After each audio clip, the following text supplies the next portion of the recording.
Oh shit, we're live. Welcome to the Monday Night Men's Forum. I'm running late because I have a terror 2-year-old, and so how's it going tonight, guys? Just Ducky. Ducky, Got it. Jeremy, mic check. Live on air mic check. Oh no. Oh no. All right. So tonight we're talking about collapse now, avoid the rush. I can't hear anybody. Can y'all hear me? Yeah, We dude, can I hear can hear you. you, I can't hear anybody. and you sound bad. We're doing health and sanitation. Now I can hear you. Before, yes, we're good. I'm good. Are you good? Yeah, I can you hear sound shitty, but we're good. Do I really? Yeah, it's like crackly. Yeah. Personal event. Christopher, go ahead. Yeah. Drove like all week long, basically, all the way up to Wisconsin, north of Milwaukee, to go to a ski resort. My kids had never seen snow, and so I took them up on Saturday to go snow tubing. You know, we spent like 2 hours tubing, and by the end of that, we were exhausted. I'm glad they only give 2 hours because that was enough, you know. And then we spent a little bit of time making snow angels and getting into snowball fights and just doing cool dad and son kinds of things. Saw my sister. Are you moving? No, not even kinda. Not even kinda. Yeah, that's the great thing about being in Florida is that you can go visit the cold and then you can go back home where it's warm. So visited my sister in Chicago and stayed with her a few days, and now back at mom's house in Southern Illinois. And the plan is to go later on this week to go to I thought someone was coming in. You go to the I've got a friend who bought tickets so that the boys could go to the Ark Encounter in Kentucky, you know, outside of Cincinnati. The what? The big ark that they built. It's a museum. Yeah, the replica of Noah's Ark. Yep. I've not heard of this. Is my audio better now? Yeah, it is actually. Yeah. And so they were planning to go there. We're going to stay at mom's until Wednesday morning. Go there, hang out, and then I'm going to hang out with the buddy who bought me the tickets for a night. Work the next day. I like to go down to. There's a national forest in Virginia. Camp out there for the night, and because the following morning is not far from Mount Airy, North Carolina, which was the inspiration for Mayberry on Andy Griffith. My oldest son loves Mayberry. He watches like old sitcoms and things, and so he loves Andy. I said that he loves Mayberry. He loves Andy Griffith, and consequently, he also loves Mayberry. So he watches. He's 17 years old, but he watches like, you know. So he got for Christmas a. Does he watch MASH? Not that new. No, he likes 60s Not stuff. that new? Well, yeah. Like Matlock. 60 stuff. Guyver. Yeah, only the 50s, 60s stuff. So he's watching. He got Dick Van Dyke DVDs for Christmas. We have literally binged that the entire trip. They've got a DVD player in the car, so they played it, and I'm listening to this. I can't see it, so I'm listening to all these Dick Van Dyke episodes on the way all the way up to Wisconsin from Florida. So, yeah, we've watched hour after hour after hour of Dick Van Dyke and just laughing our butts off because it's so funny. And I don't think I've ever seen a single episode. Oh yeah, they were comedic geniuses. I tried to get them to watch I Love Lucy and Beverly Hillbillies, so he's not yet into that. But he does. Yeah, it's got to be that old stuff, the black and white kind of stuff. It's just something about that that turns him on. So Happy Days. Was he into Happy Days? Happy Days. That's too new. That's all too new. That's 70s. And I can't remember when Happy Days was. That was 70s. 70s. Yeah. Yeah. Well, I got called Opie and Richie all the time. growing up. I could see that. I still do. Yeah. You look like a younger Ron Howard, whatever. Yeah, I could see that. I've never heard that before. I won't say it. But so North Carolina is kind of like on the way home, going out of our way somewhat, but it's within reach, and that's the hope, is to drop in there, just a quick visit on their way back to Florida. So it's just me. It's just Dad and the boys, going around and driving around and doing Dad cool things. This morning we went by. My great grandparents helped to found a university in Illinois, so we stopped in front and got a picture right in front of the sign at the entrance, and I explained to them all the history that like 2/3 of my family, like on mom and dad's side, have attended there, and in fact, mom and dad met there, and so this one university is like the David Alt Crane. That whole family, like we're all centered around this one university. So many people have been there. So there was a lot of heritage. So we've been going back and visiting places where they grew up, and it's been a fantastic dad and son trip. Not uneventful though. I got my car towed this morning. Sorry, dude. Yeah, I went outside or my brother-in-law said, "Hey, wasn't your car parked there? It's gone now." And went outside, and holy cow! So he got he's in one of these like real strict condo communities. Got the phone number, and it was just like 5 miles down the road. My sister gave me a lift. 45 minutes later, and $200 less, we're back in business. So it's just an inconvenience. What? Because you didn't have a permit to park in front of his stupid condo? Because I picked a spot that, by all intents and purposes, looked like it was fine to park at. And any other place you could park at.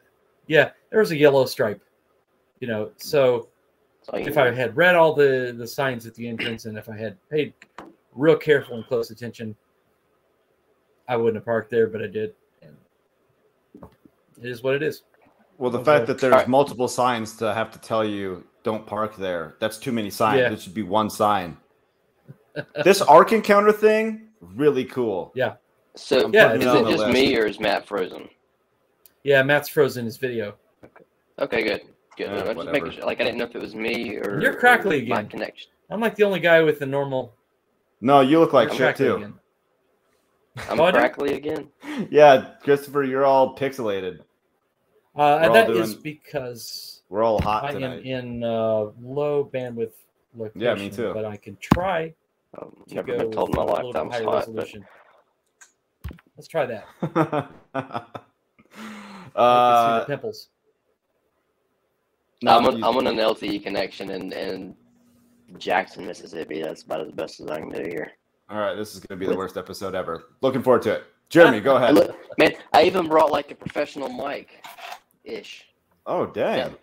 And that's what was crackly to begin with. So I don't know. You're still crackly. Who knows? You're still crackly. How about now?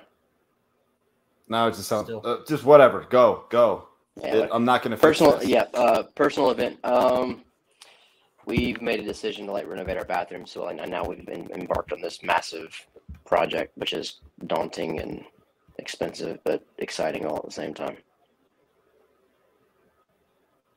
There you go. Just like retiling it, or like how much are you doing? Well, we've got we've got a leak in our shower. Like the shower head's got a leak, and it's a whole thing. And I've been trying we need to do this, and finally just said we're just going to do it. We're going to bite the bullet. We're going to spend the money, and get it done. So retiling the shower. We've got the wonderful, beautiful popcorn ceiling. Yeah. So scrape that, paint the walls, change the vanity, the mirror, all that kind of stuff. Retile it. Like it's yippee. Yeah. Well, it's going on TikTok, right? Probably not. Doesn't really not fit what in with my he's normal about. content. You could switch it up just to see how it goes. Yeah, I mean, I could. There'll be people who are doing renos who will tune in. You get a whole new crowd. I could, I suppose. Are you doing the work yourself, or are you hiring it out? I was gonna do it myself because I've done that stuff before, and it was just, my wife looked at me. She's like, "Don't, please don't." Okay. I've got other projects at the house that I've already started on that I haven't finished yet. Yeah. So don't take on another project. Basically, is what I was told, and I said, "Okay." Right. So that's part of the other reason that I wouldn't put it on TikTok, because it's not me doing it. But I mean, we're still having to like pick everything out, and but it's that makes sense. How does that bother you that she asked you not to do this thing? No. Okay. Would it bother you? Depends. What if I wanted to do it? Like a bathroom remodel? I don't really want to do that. Me neither. I was gonna do it to save a few $1,000s. Yep. But I'm like, well, is it worth a few $1,000s of my time, and then to also have a professional come in and do it? I'll just. You'd hope they're professional, man. I know too many horror He's stories lately. He's a friend of mine, a neighbor. I've seen his work. I've used him before. Well, the flip side of that is bathrooms? Dewey likes bathrooms. That's exactly who it is. Yep. Well, the flip side of that is then the house value goes up, probably the according amount. So it should. Yeah. Yeah. It should. I'm not concerned about it. It was more of a like, we needed to do this because, well, there's a leak in the bathroom. And when we bought our house, we bought it 4 years ago, and the people that owned it before us, well, an investor bought it and flipped it, and basically doubled his money. Did I fix his audio? Can you fix my audio? No. It still sounds crackly? It sounds perfect to me. It sounds crackly to me. Huh. Weird. It sounds great. Jeremy, you sound great. Oh, thanks. All right, your turn, Matt. Personal event. I checked in here. I checked the edit mic settings and then unchecked echo cancellation. Oh, let me try that. Do not turn this off unless your guest has a high quality microphone and is wearing headphones. This setting enables audio processing features like echo cancellation, noise suppression, and auto gain control. Podcasters and musicians often turn this off. Oh, well, why don't we all turn that off? I've got them both off. How do I sound? I think you sound good. Oh, I gotta turn Christopher's back on. That was too much. Uh-oh. What about me? Who cares about That's me? right. You're still frozen, Matt. That's so weird. Get the serious look on your face. That's just me right now. In fact, I'm gonna. Oh, there he goes. He gone. Okay, personal event. After dicking around, that was nice. No, I don't know if Christopher's frozen or if he's playing a bit. I was impersonating you. Personal event is that Friday morning I got a text from my neighbor across the street saying, "Hey, I shot a doe. Come and get it."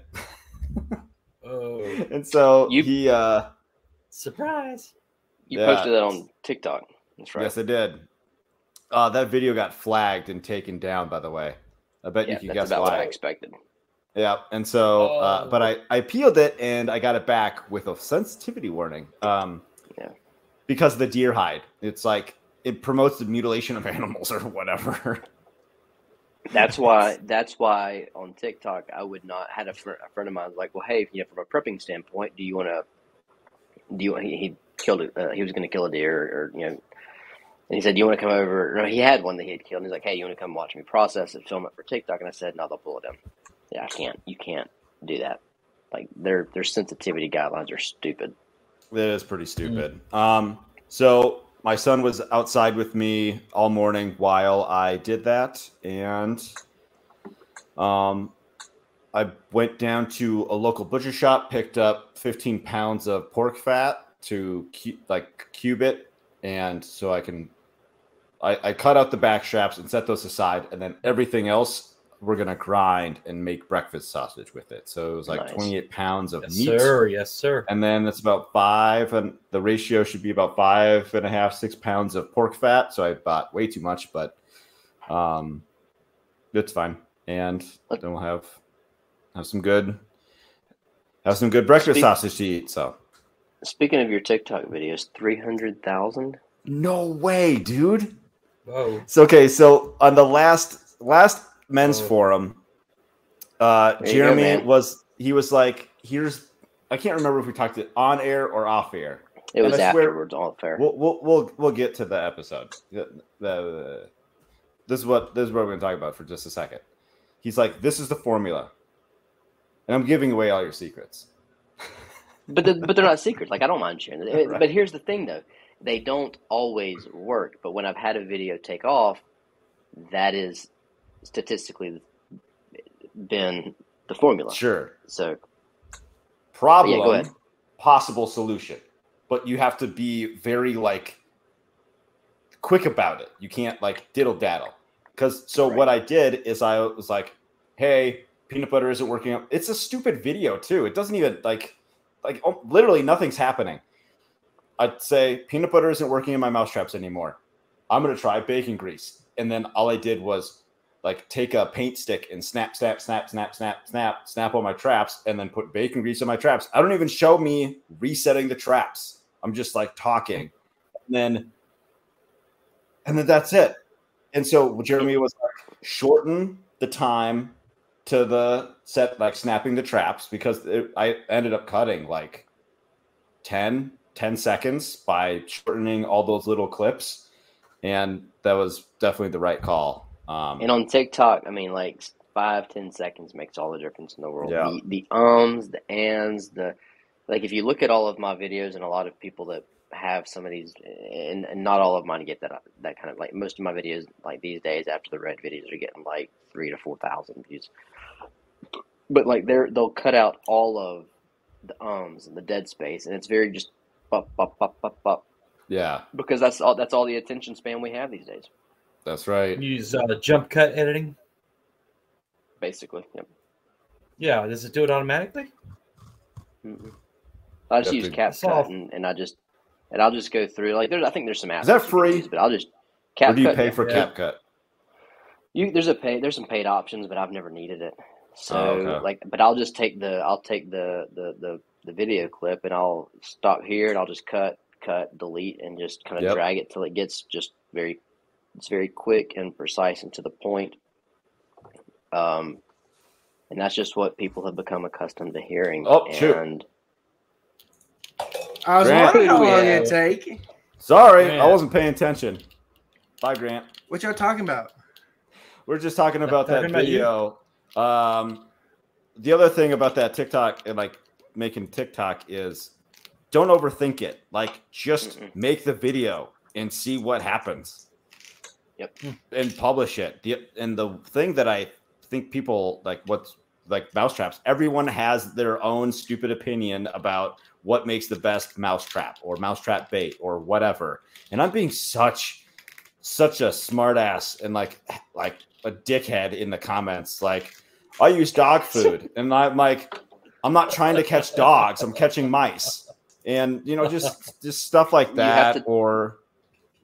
It gets old. It gets old eventually. Then you just start blocking people. Yeah, now I'm bored. Like now, I might do it a little bit more tomorrow, but after that, I'm going to be bored of having the same. You know how many people told me get a cat, and so it started. One guy was like, "Get a cat, you're welcome," and I wrote. I've been telling them all the same thing. Like, had one, got stolen. You're welcome. Like, your cat got stolen? Yeah. By a coyote? No, not by a coyote. Literally, it's at the neighbor's house because they let that Chinese cat inside. I would go for a good Chinese restaurant in my town. Wish we had one. But yeah, they let my cat inside, First and now time it's I've ever theirs, heard of a cat theft. Wow. Yeah, same. That's loyalty. Thanks a lot. Follow that formula, Felix. Yep.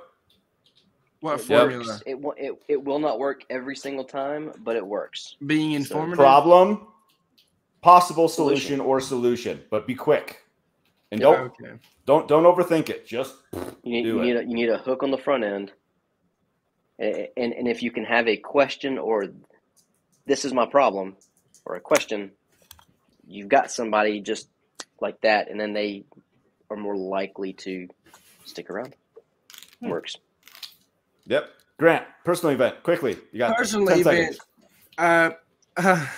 You just put me on the spot. I don't even know. My mind went blank. I killed more rats. Nice. All right. All right, I mean, time's up. Bacon or peanut Next. butter? Birdshot. Oh. So, collapse now, avoid the rush. Health and sanitation. It's not unintentional that there is currently a children's medication shortage right now.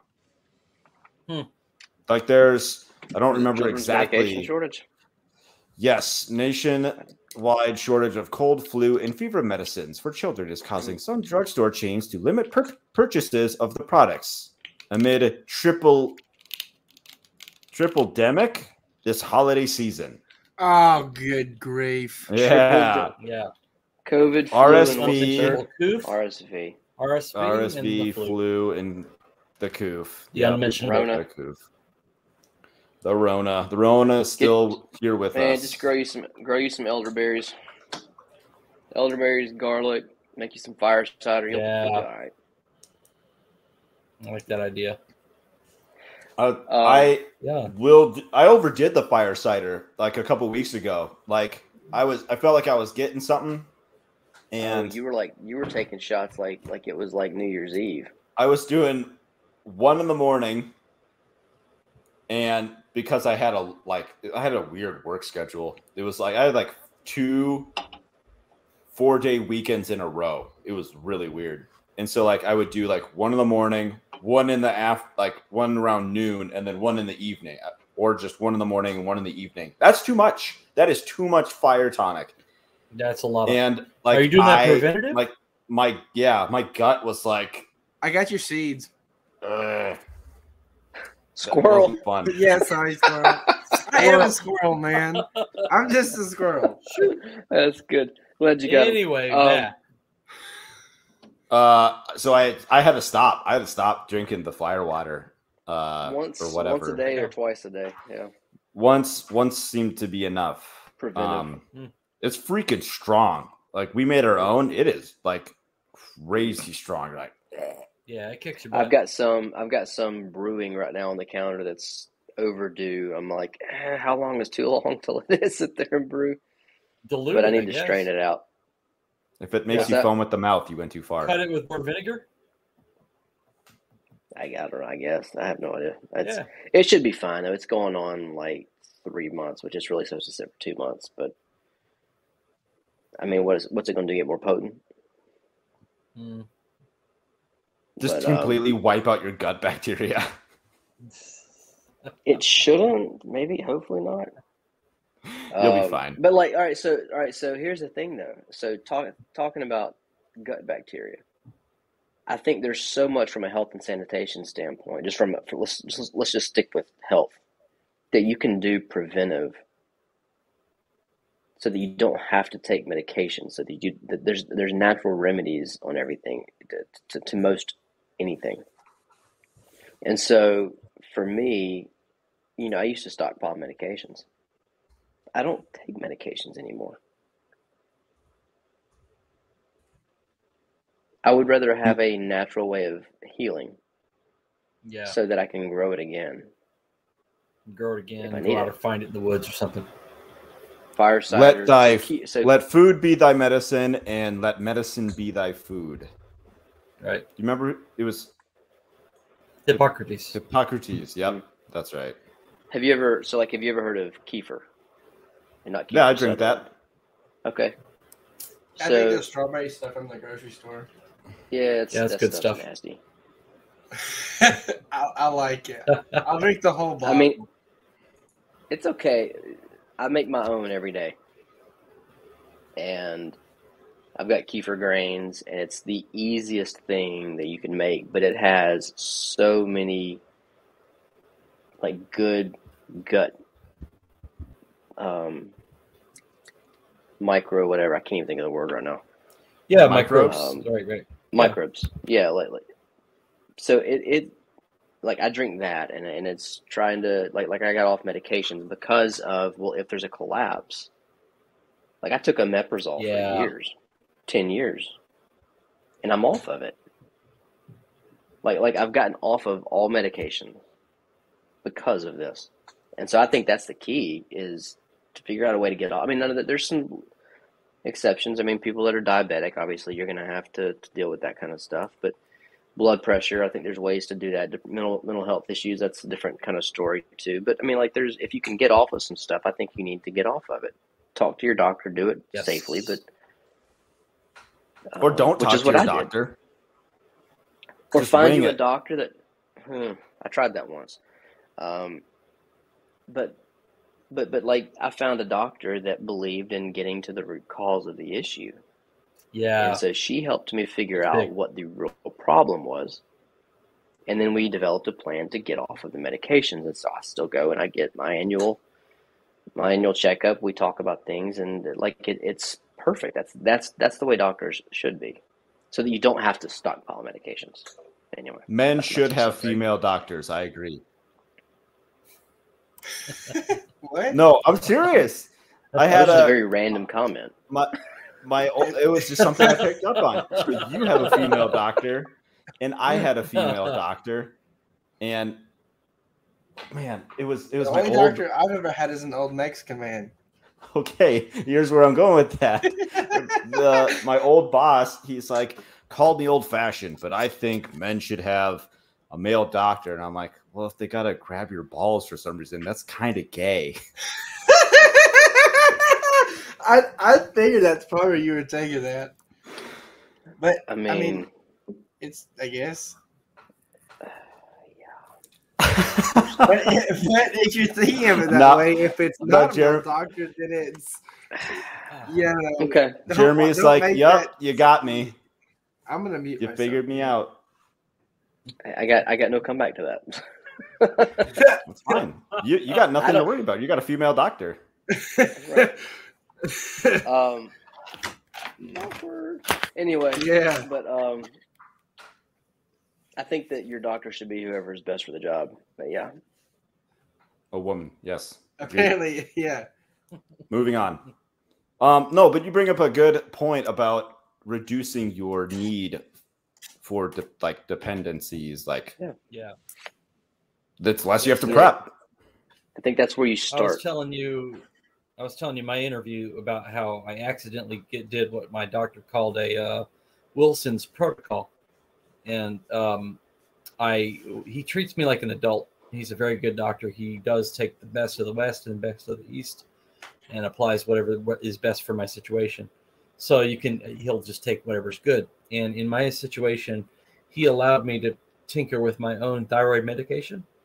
I bumped it high and kept on going, higher till I was taking like massive thyroid. And I was like, I'm not really feeling any different, better, worse. I dropped it down, kept going, until I noticed I no longer needed any.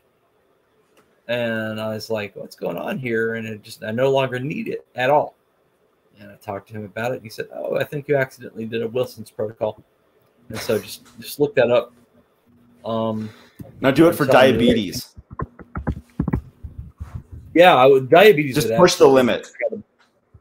Yeah, Wilson's protocol. I don't think you want to do that one. That one might put you. That one will put you to sleep long term. Depends if you're top 2 or top 1. I mean, it really all depends. So let me put it this way. I got a buddy of mine. All that to say, I was going to finish all that to say that I no longer need any thyroid medicine, which is beautiful. So that is good. It's awesome. Yeah. Less to store. I got a buddy that is type 1 diabetic, and I'm like, I was trying to understand like how all that works. That he's got to regulate all his blood levels and blah blah blah. I'm like, it kind of sounds like you could technically regulate all that with diet and exercise. And he goes, yes. Well, I'd have to run like 20 miles a day. And I go, yeah. I'm like, I don't see the problem. Yeah. You'd be in great shape. People do run 20 miles a day. wonder how much going on a low or no carb diet would help them. Yeah, that helps So, too. Like so carnivore. the guy that got me started with kefir, he said that he's between going keto, not him, but he knows people. So he knows some people that were type 2 diabetic that went keto, did the kefir, did a whole bunch of changing of their diet, and they were able to reverse type 2 diabetes. Yeah, Which and you that can. doesn't blew my surprise me. mind. That's a health and diet thing. Right, but when you become diabetic, it changes. You become insulin resistant, I believe. And I'm way over my head in talking about some of this stuff, but like it's not an easy thing to reverse. Like you change a lot about how your body stores insulin or what. I can't get my terminology right because, like I said, I'm not a doctor. I hate to dip, but I start school again in the morning, so I need to go to bed. Bye, Grant. Well, it's only like 9 o'clock. Good to see you again. It's 10. Yeah, I mean, I started school today, which was pretty cool. It was fun. But yeah, I got it tomorrow too, and then Wednesday and Thursday. Peace. So, all right, man. Y'all have fun. Thanks for hanging. Yeah, it was good. See you, Grant. Bye, guys. Give me the 10K. Give me the 10K, and I'll come clear your land. I'll bush hog anything. This is not the place for this. Bye. He left. No, I didn't kick him out. He left. You were talking about diabetics, and I got to think that diabetics are probably going to be some of the first people to die if there's ever a massive situation. We're in a great time in which diabetics can live well and live long, and it's because of relative economic stability, medication, and refrigeration and medicines and things that could be some of the first people to die. I'm going to guess that the two of you have probably read 1 second after. I have not, but I know the premise, and I was thinking of that. I think if I were diabetic, my mother-in-law is diabetic, but she doesn't have to take insulin, but she somehow, I believe she's type 1. She just manages it. She just, handles it and is real careful what she eats. And I'm thinking maybe I could talk to her about doing keto or carnivore or something to that effect. Definitely, if things get ugly, definitely think about that for her. So for her sake. In that book, 1 second after, one of the statistics in there, and there's a lot of research that went into that book. That's legit research. It's not fiction. I mean, it's fiction, but it's not it's plausible. Right. And it was, and I don't remember what the exact statistic was, but it was basically within 1 year of a global catastrophe was portrayed in that book. Within 1 year, 90% of the population would be dead. Yeah, that's probably exaggerating. The first people to go, but the first people to go are going to be those that are dependent on. Like electricity's gone, so those that are hospitals have backups. Second and third and fifth and 12th order effects. Right, but so many knock-on effects. People that are dependent on insulin, and refrigeration, right? Like medicines that require refrigeration, they're gone. And and then you got people that mentally can't handle it, so they kill themselves. You got people the people that are left are not the good people either. Yeah, or the psychotropic meds are gone, and now you see who these kind of people really are. Right. Yeah. And they start to go around, and then you got the cannibals, and you got the, I hopefully never will. And I do think it's very unlikely. I think humanity goes in waves and ups and down and crests and valleys. I think it's very unlikely, but not entirely impossible. Something to be thinking about. What about you were talking about gut bacteria? Excellent. If I were not doing carnivore, I probably would. I was doing fermenting and making kombucha, and that's an excellent gut bacteria. But what about colloidal silver? I was wanting to have a colloidal silver generator not to drink the stuff, but to for like a topical. You don't want to turn blue? No, I do not want to turn blue. I think it looked good on you. I don't know how much of the turning blue is fear and FUD, fear, uncertainty, and doubt, because you'll hear some stories of seeing. I only had like 2 doses and I turned blue, and I don't know. I question whether that's reality, but I was do only know thinking that about that happen. one guy that took it. Yeah, for it does years. No, before that one guy I saw, there was a woman named Rosemary or something, and she had hardly any of nasal mint spray, and so the proponents will say, well, they just didn't make it right, or you have to have lots and lots and lots, and I just don't know. So I would say drinking it for catastrophe, because it's easy homemade medicine. I looked up. I wanted to be able to make it with batteries, because I don't, we're not going to be having necessarily going to be having 110 volts for the rest of our lives. So how can I do this with batteries? And there are a few machines out there that can do it. There was a single component, a current limiting diode, that's hard to get. You couldn't find it in radio. It'd be really hard to obtain post collapse. And so I was puzzling on that. How do you replicate that? And there is a way, and I've got all the plans and everything. If you want to write to me, there is a way to make your own colloidal silver generator using dirt common transistors out of radios and things, extremely common transistors. So, if you get to us, if you'd like to download some plans, have them on hand to, how do I cobble together a colloidal silver generator post collapse. It is doable. It's not going to be the easiest thing you've ever done, but it is doable. So that sounds like it needs to go on Jeremy's internet in a bag. Box. So, you put it in a bag. Yeah. It's in a box in a bag. It's a box in a bag. Okay. I give up. Right? Isn't it? Well, yeah, just if you want to copy that, just hit me up. It's on a Raspberry Pi. It's in a box. It's in a bag. In a box. You put it's it stored in a bag. Yeah. Internet in a box in a bag. Okay, fine. You win. Yeah. Raspberry. Sorry, I was gonna do some little, there's like a book that I read my son almost every day. It's like a little rhyme thing, and it's like frog in a hole in a log at the bottom of the, yeah. Raspberry Pi in a box in a bag in Jeremy's house. Waiting for the end of the world. I need to probably pull it out and update it. Yeah, you could.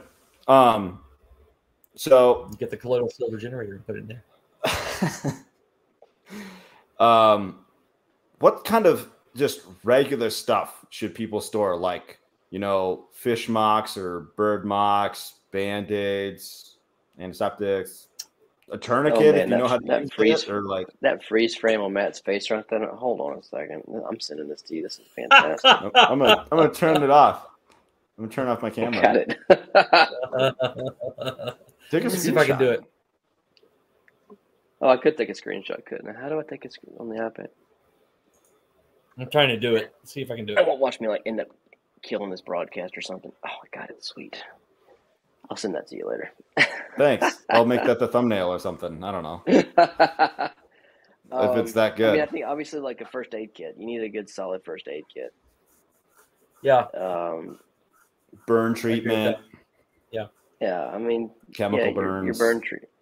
Yeah. Burns, penetration wounds, quick clot would be good. But if you're on a real severe budget, you want to stockpile a bunch of stuff. It's hard to beat women's sanitary napkin pads, like just dirt cheap. They make them they make them basically to be sanitary, but they make them by the millions instead of gauze. They make them by the thousands, and so it serves much the same purpose. Stopping blood, and it's just a little embarrassing to go buy them, but you can get massive quantities of gauze for just pennies. So, and I've got this.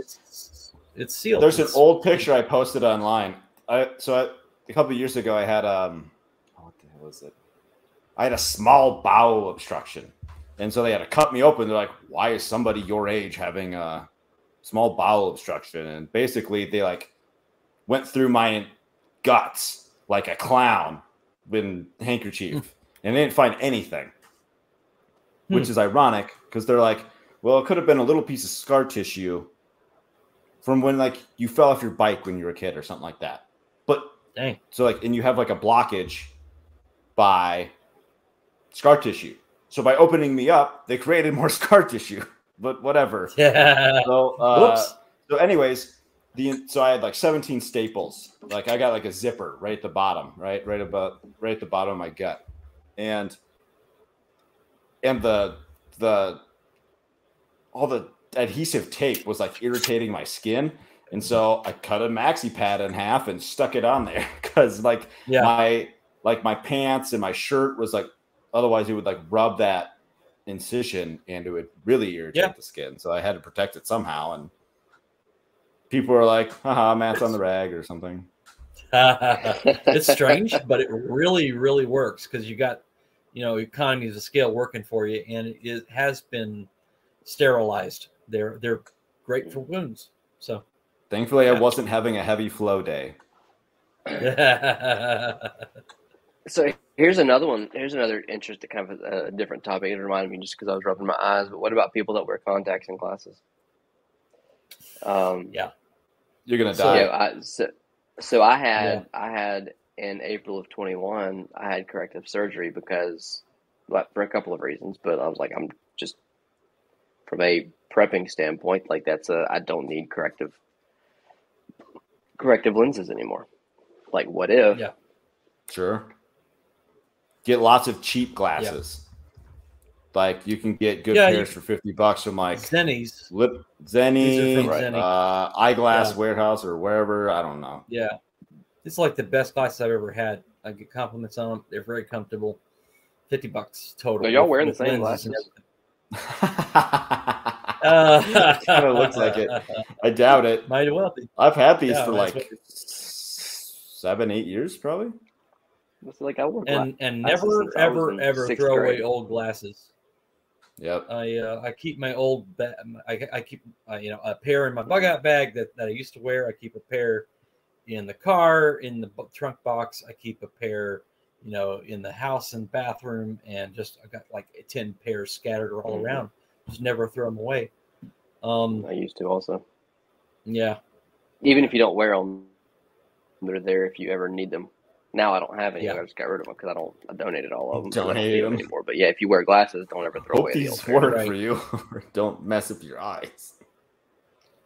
So that surgery used to be a situation with they that got surgery. Prescription, like in like third world countries, they give used glasses to people. Yeah, they use the old frames. Yep. Oh, so they just pop the lenses out. Got it. Sometimes they'll even use the lenses because you can put them in a device that'll tell you what the prescription is. Just one in a million. That surgery that you got, I know it used to be about 20 years ago. It would last you about 10 years, and then it would fall out of correction. How has that been improved? You get a longer time on it? I mean, it has. So I ended up having PRK, which is different than LASIK. PRK is a predecessor to LASIK. All right. I'm 37, and so like at some point, like your vision will it will start to kind of taper off, and like you'll need readers and stuff like that, but it's not going to revert back to what it was. It doesn't just like, oh, we're done. It was we only had a 20-year agreement. We're out. I mean, like it's just with age, your body's just slowly dying, basically. It's going to get worse. You're going to get aches and pain. Versus the same thing, but I'll need readers at some point. But I went this morning to the eye doctor and I got 2015 and 2020. I mean, and then figure worst case I can go get some cheap readers at Walmart. There is a benefit that you don't often hear about when you're encountering a situation where you're up against some people who might take advantage of you. They're typically going to choose to pick on the guy with the glasses. So I'm more at risk of being attacked and jumped for no particular, just because I look vulnerable because of the glasses. And so if we're going into a world in which there's more crime, corrective surgery is a good idea. It's just I'm just not to that place where I'm eager to It's expensive. put my eyes. It's expensive, and I'm not eager to put my eyes under a laser. Laser. Yeah. So I had Or it's kind of a PRK. tangent. Under PRK, you still have a laser on your eyes. It's basically, yeah. I won't go into the details of it's Cutting. gross, but It's gross. cutting or scraping away. Yeah, LASIK is they cut. PRK is they scrape then fix it and put a bandage contact on it. It was weird. It didn't hurt. It was weird. It hurt afterwards. Like the weekend, the healing process over the weekend was awful. But so my aunt ended up losing her eye because she wore contacts, had a scratch, and a weird amoeba got in there and infected her eye. And she did like 4 or 5 cornea transplants. They tried to, they did everything they could to save her eye. And ultimately she ended up losing her eye. And so but her story, she wore contacts and it just scratched her eye, and I was like, I'm out. I'm getting corrective surgery. But it served multiple purposes. One, that terrified me because I was like, I can't. But then number 2, it was kind of like that long-term prepping thing. Like if something does happen, that's problematic to not be able to see. Yeah. Very much so. I wanted to fix that. And that was right about the time that Uncle Joe gave us about $4,000. So Uncle Joe. all the taxpayers paid for mine. You're welcome. Good. Our kids paid for it. Our kids. Yeah. Nice. Yeah. Trying to think of some other stuff. I mean, we just basically herbals. Learning how to do. I think Jeremy covered elderberry right off the bat. Right, that's a big one. I've got elderberry bushes in my backyard. Like that's you can't kill the stuff. It's so easy to grow. Yeah. So, but comfort. finding. Yeah, comfort. Comfort, yeah. But even things like the fire cider, you can grow a lot of the stuff that you put into fire cider and make it, and it works.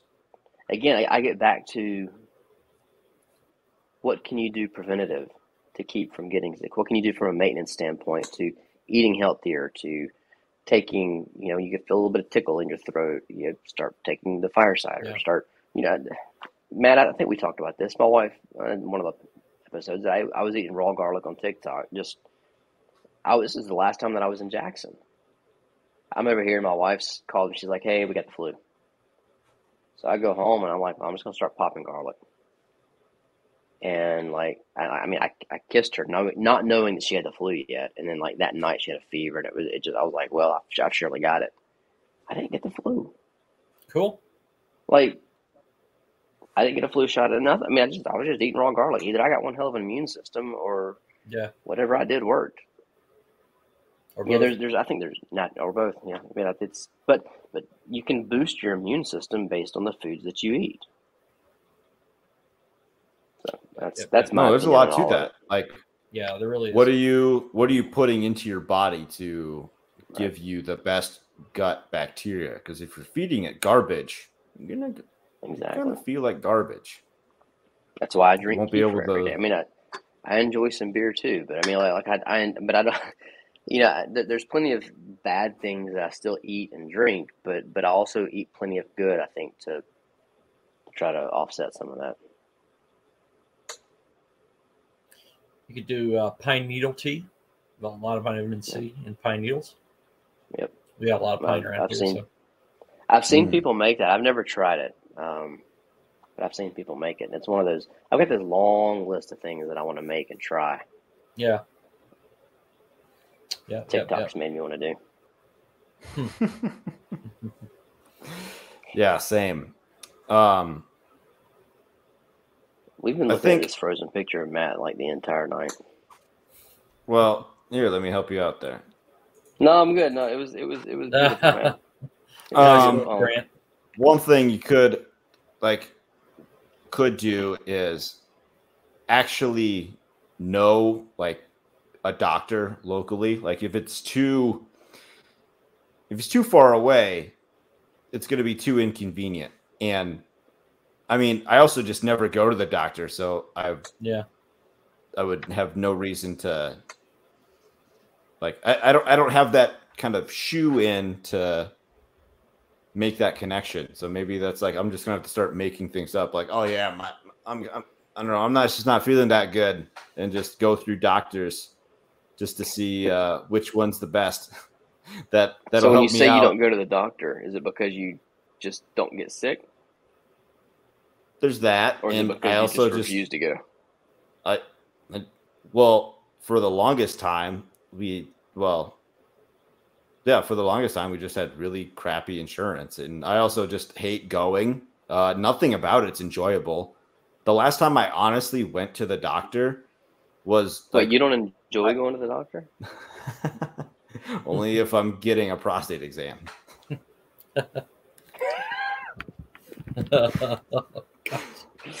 Was my surgery from your female or like your emergencies?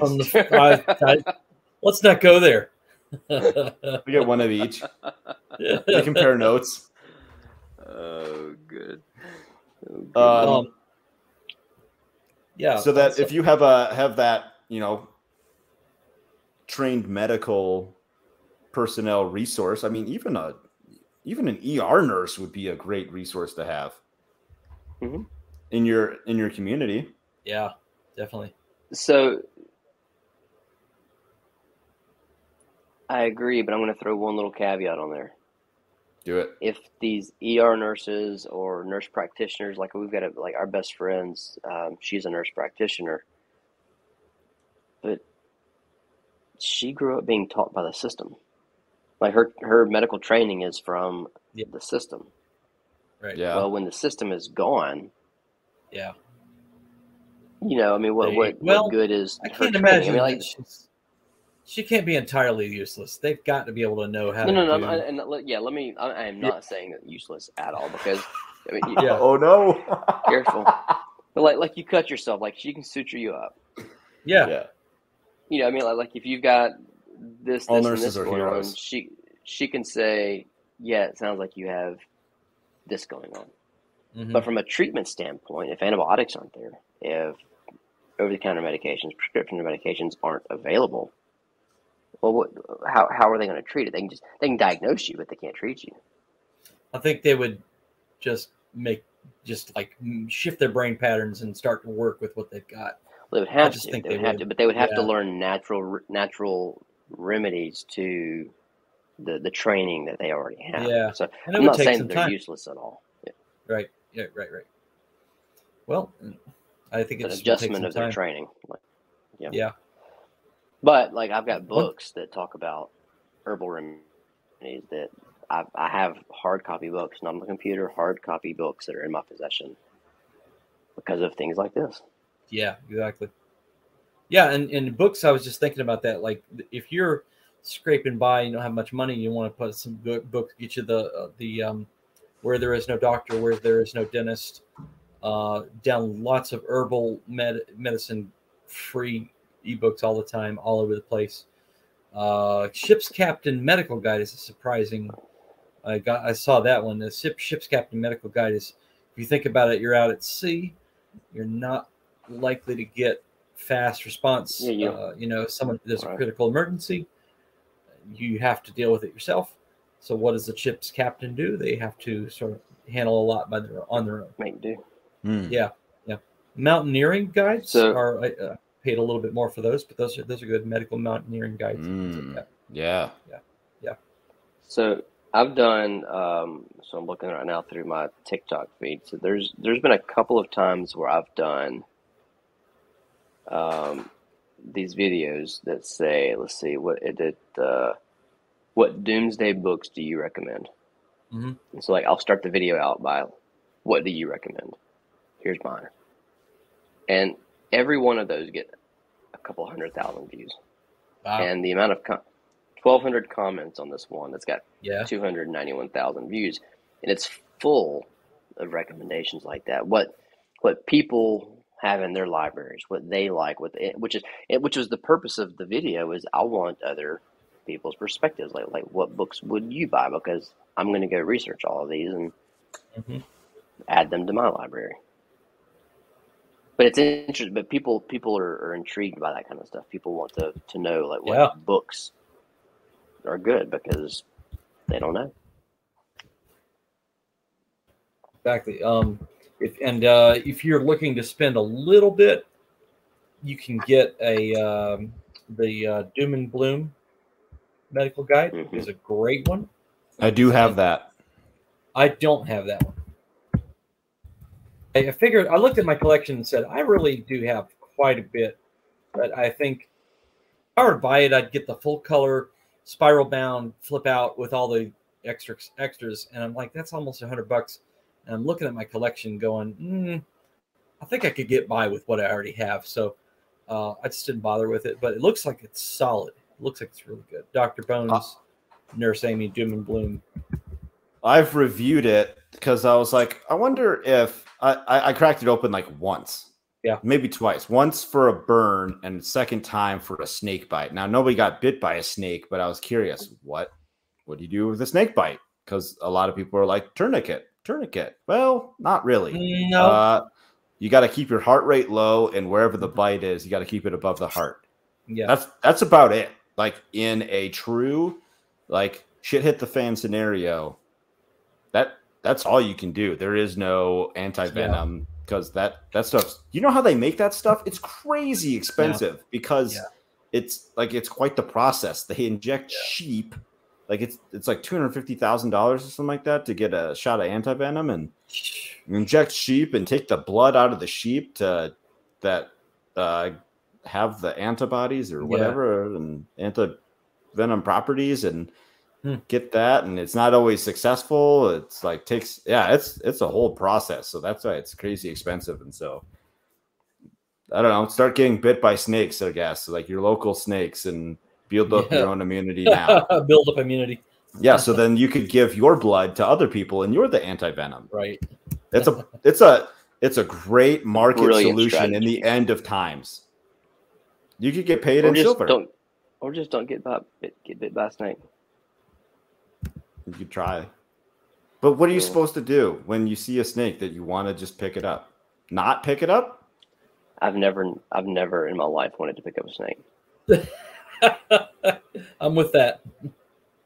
I've caught a couple like gardener snakes before. Yeah, but even those things stink. But they're just slithery. I'm way too curious. I'm not. I'm curious, but not about snakes. You won't be as curious if the balloon goes up. Right. I don't know. I want to see how it looks like. Like what it looks like. Well, you'll be one of the first to die then. Well, it's either. I mean, I might as well just look right at the blast because I got glasses, and according to Jeremy, like I'm just gonna go blind and die anyway. So might as well just watch the show go down. Christopher said you're weak. That you were. Well, that's true. So I got weak. Yeah. I got lots of curiosity things. Killed the Matt. Curiosity killed the Matt. I got lots of things going against me just because I have glasses. So I might as well just get the popcorn. Like I could hold a bag of popcorn in front of my face and have it pop instantly, and then eat the popcorn and watch the mushroom cloud at the same time. Oh, I feel like there's a bit in there somewhere. We should just Jeremy, we're just gonna do bits on TikTok now. Or mushroom cloud goes up, instant popcorn popped. I'm like, little bit of radioactive seasoning on this in this popcorn. Orville Redenbacher's, yep.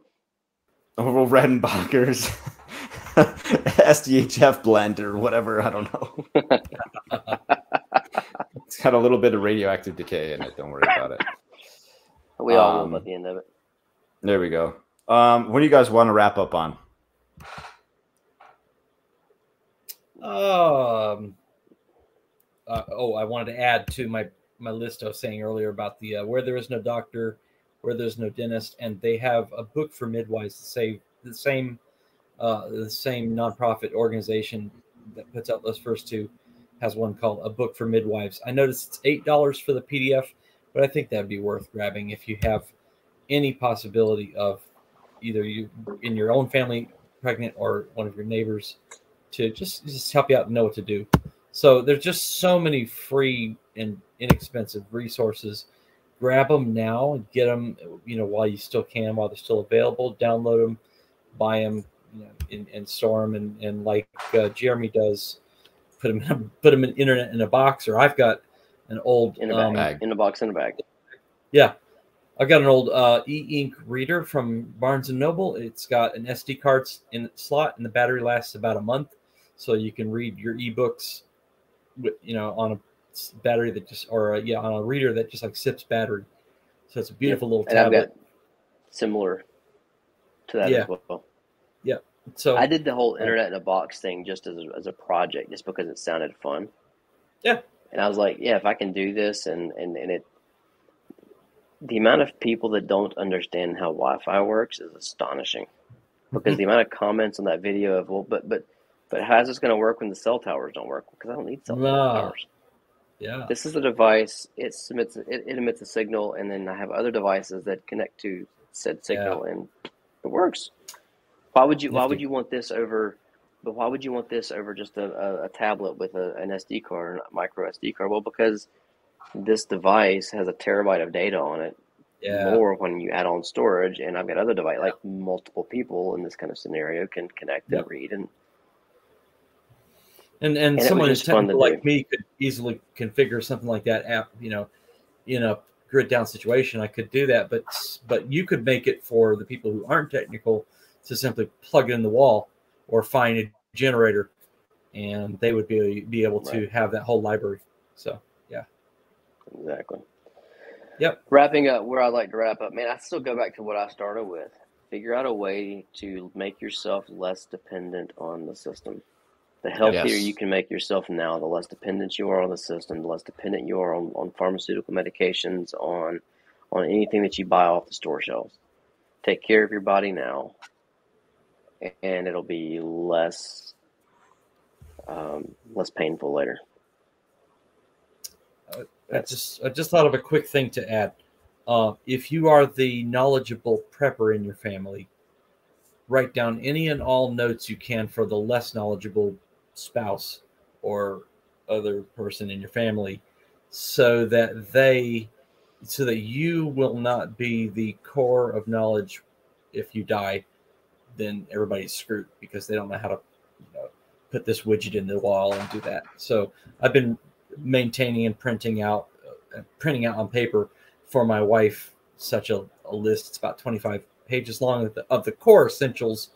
Nothing fancy big, but just the core essentials. And by the way, if something bad happens, go to this location on my hard drive. Here's a bunch of ebooks that you can read for more. That you can do a lot more. So and just don't go to this location. We just don't have one of those locations. That's right. All right, but that's a very valid point, Chris, because I'm the knowledge base in my family. Yeah, and so am I. My wife, I love her. She just doesn't. That's just not. She doesn't care about that stuff. She doesn't think about that stuff. Yeah. She is behind me in the prepping sense. She sees value in the fact that we need to be prepared, but she's not going to be she's like, okay, well, he's handling it. I don't need to handle it. Yeah. And so I need to make a more concerted effort to bring her along and show her. Yeah. And so that's on me. Keep yourself a notepad in your phone. Yep. As a thought comes along, jot it in there. And then every now and then dump all that into a more structured document for her. And print it out and tell her here's where it is, and by the way, here's the original document on my computer, and something to keep her updated. Yeah, no, you're absolutely right. It's a good point. Yeah, I was just going to chip in and say that one thing I've always wanted to do was take a wilderness first aid course. Yeah, that'd be great. That'd be great. So, I mean, people are probably interested in doing that anyways. So whether the shit hits the fan or not, and you, I don't know, get a severe laceration in the backcountry or break your leg in the backcountry or somebody else does, you are prepared, and I mean, you're forced to make do with very little. and that's how it's going to be when the clouds go SpongeBob. As cool as that is, if you just can get the basic first aid course from Red Cross, I'm looking at $30. I loved it. I was glad for it. That is a good start. I'm looking at a couple different backcountry basic wilderness first aid. The cheapest I found is an 8-hour course, $125. Here's another one for $250. I think that's reasonable. But the saying is that you rise to your level of training. So if you might say, well, I've got this book, in a crisis, I'll pick up the book. I got the materials, blah, blah, blah. You may, or your mind may go totally blank and you forget everything goes out the window that you need to do. But if you've had some level of training, it will sort of be muscle memory. There will be you'll take better actions. So we will always rise to our level of training.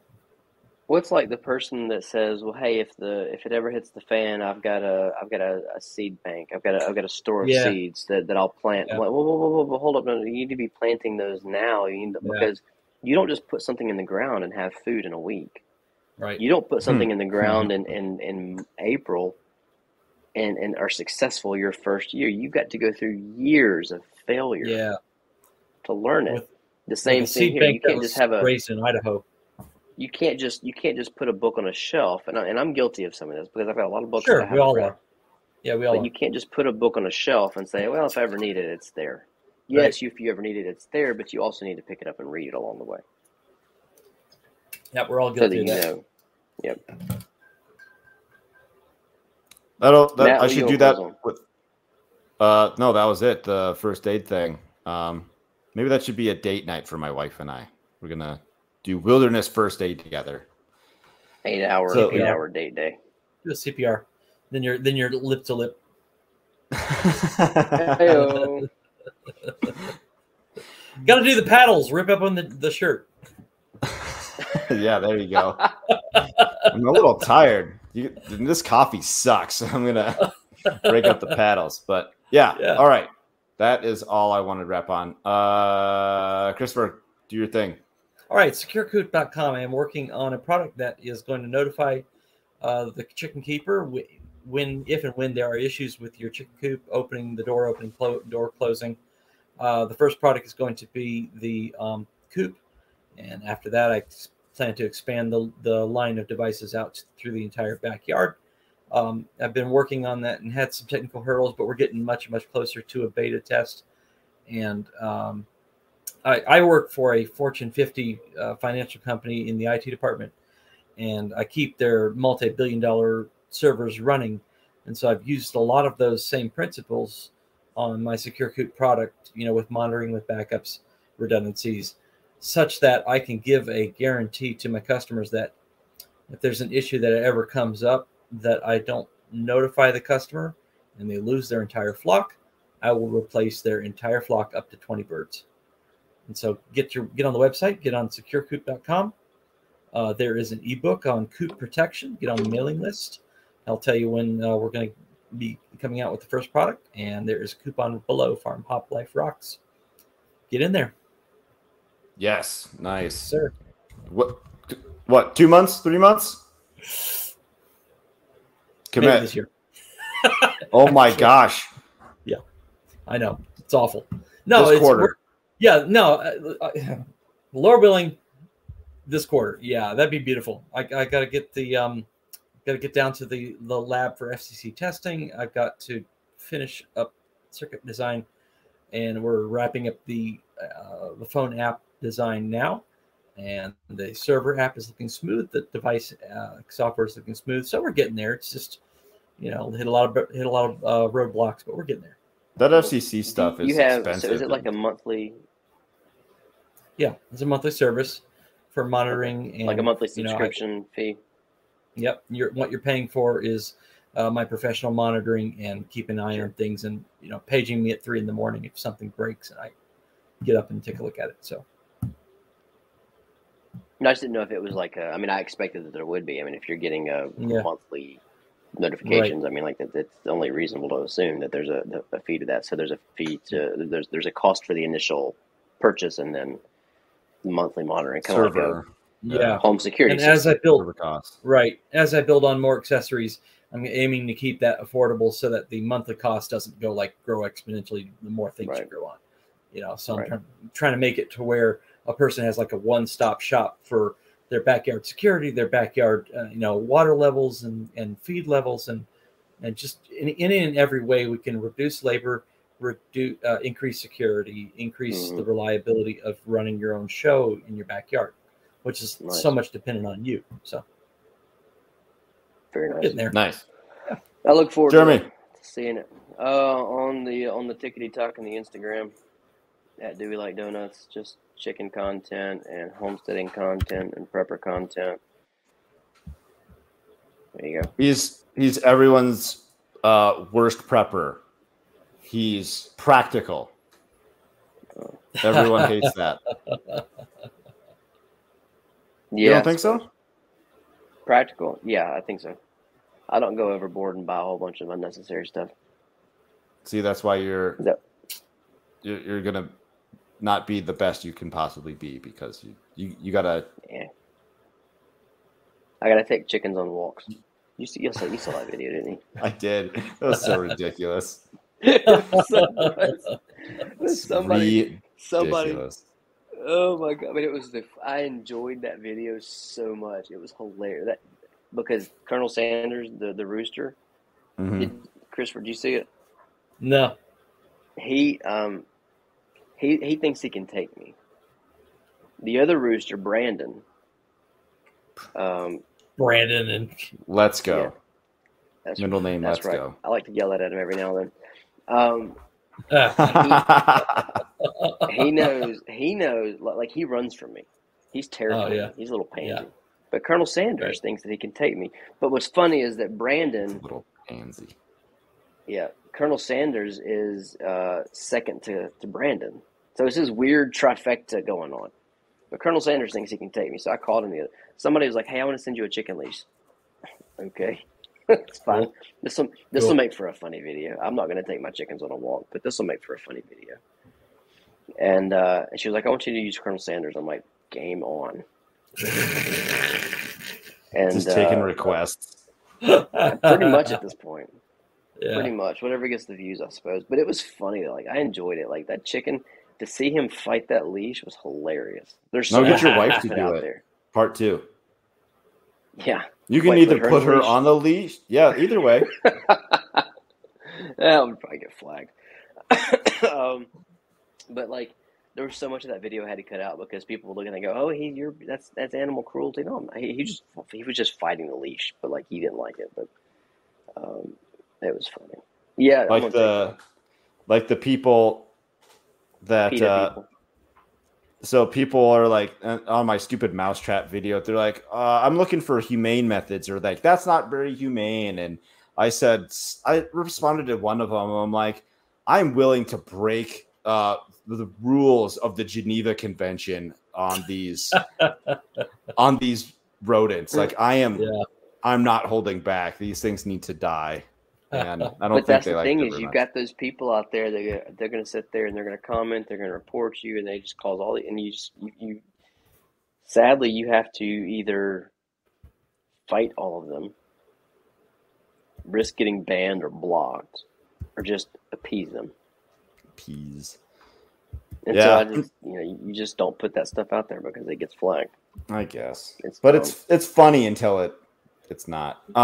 I am Matt DeRocher of Farm Hop Life. Check us out, farmhoplife.com. That's this podcast, but this isn't how it started. Wow. The end. All right. We'll probably be back next week. I'll tell you guys more about it later. Bye. Bye. Bye.